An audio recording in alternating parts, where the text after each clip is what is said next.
You don't look like your family. So I was like Tracy Beaker, yeah? I wish I was adopted. I couldn't love someone else's child. Yeah, well, luckily you don't.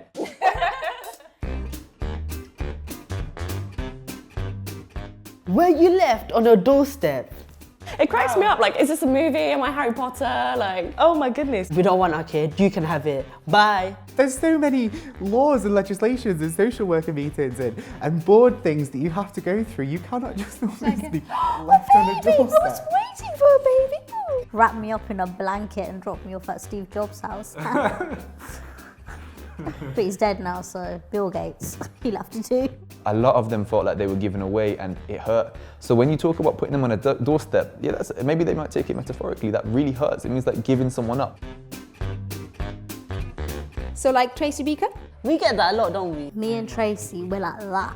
I wish it was that glorious. I watched Tracy Beaker even before I was in foster care. And Same. I imagined being in Tracy Beaker house and thinking it was well wicked. I remember always wanting a cam to come and pick me up in a rusty red Beetle. She has loads of freedom. She goes out when she wants and she does what she wants and she gets into loads of trouble. it's not like that, really, is it? Like, There's boundaries. If you're bad, you're gonna move. You've got people that care a lot and you've got people that really can't give two shits. not everyone just lives in a care home full of people that understand you. Most often, you're just one person. Maybe if you're lucky enough, you'll be with your sibling, but probably not. You're a droplet in an ocean. You don't look like your family. People would be like, that's not your mum. Like, where's your mum? Oh, this is my mum, guys. This blonde white woman. It's my mum, yeah. You know, when you try and use the family tickets like for like the trampoline parks nearby, like we were trying to use it and they're like, are you guys a family? And you have to explain the whole situation. 4 black kids, a Scottish white guy who's ginger and an Indian lady. We didn't look like a family, but you know what? It's probably the closest thing to a family that I've had since being in foster care. They don't understand the concept at all, because if they did, they'd probably realise that actually what you're asking is like, you don't belong, do you? Why did they give you up? You go through this process, I'm adopted.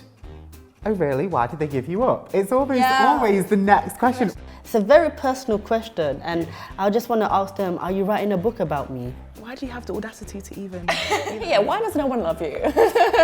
In most cases, most parents don't necessarily want to give up their child. It's not something a parent sets out to do. Sometimes it's the best thing to do, so that person or child actually has the best life. I think my birth mother realised that she necessarily couldn't do what she needed to do to give me the chance. Why should I know where someone else has given me up? Like, you've got this disease, this disorder or something. What a mind-reading power.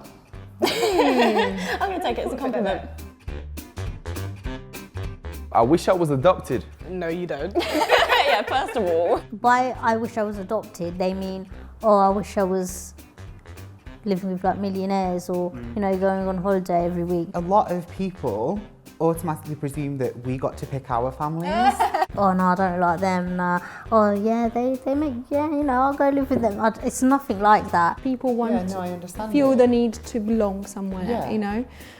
So looking around to going like, yeah, I have my dad's nose, yeah, I have my mum's hair, yeah, I have, you know, that kind of thing. Yeah, I will never have it. You also have like a lot of photos and things from when you're younger, but I know now I have nothing from when I was little. You'll hear them on the phone talking to their mum or their dad, or like, you know, oh, my mum didn't get me anything for Christmas, or my mum, like, I wanted an iPhone and I got a Samsung. Like, do you know what I mean? Like, get a grip, man. Like, there's people out there that would like take what you have in a heartbeat.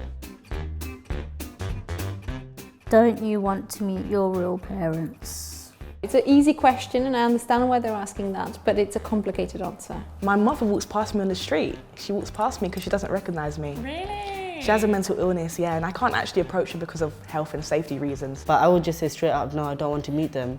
And just because of what I've been through, The love you have for your parents is because it's the love they've given to you, whereas if you haven't received Very true. it's not really something that you thrive on doing. What I feel is very hard about this is that it's insulting to your parents that brought you up. If you've had really good foster parents, then you don't always want to meet your real parents, because actually the foster parents are your real parents. I would say family is more about just being close, just the closeness that you have with each other. You must want to see her, you must want to meet her, to know her and stuff like that. She gave you birth. Well, yeah, but she abandoned me as well.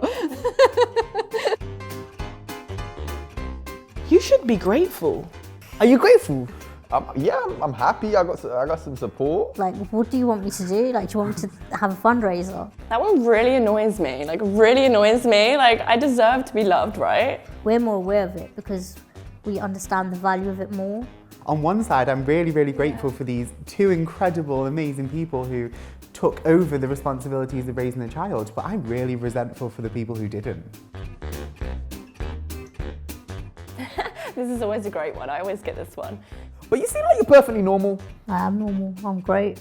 I'm killing it, man. When I was growing up, I was statistically proven to fail, to be a high school dropout. I remember someone said I would never make it, that I would be like a teenage mum. I tell them that I'm doing all these incredible things with my life and they're like, wait, but you're adopted? We're stronger than people that maybe haven't been in care. We're a lot more self-independent, we're resilient. I live with people from different backgrounds. I learn about their cultures, I learn about their languages. I learned about Christmas and, you know, I got first-hand experience of what it's like, and they celebrate, well, yeah, they sort of celebrate Eid and like Ramadan. I grew more confident, I grew more cheeky, I spoke out a lot. I'm really, really proud, and I know it doesn't go for everyone, but I've grown up in such an incredible, loving, perfect home full of bits and bobs of us that have all come together to become one very dysfunctional family, but we work. I should put it on like my Tinder profile, my dating apps, like I'm adopted. Just to get it out of the way and done, because it's such an awkward thing. No, because they would ask you those questions. Are we Yeah, just... probably. Yeah, I don't want to ever have to relive that.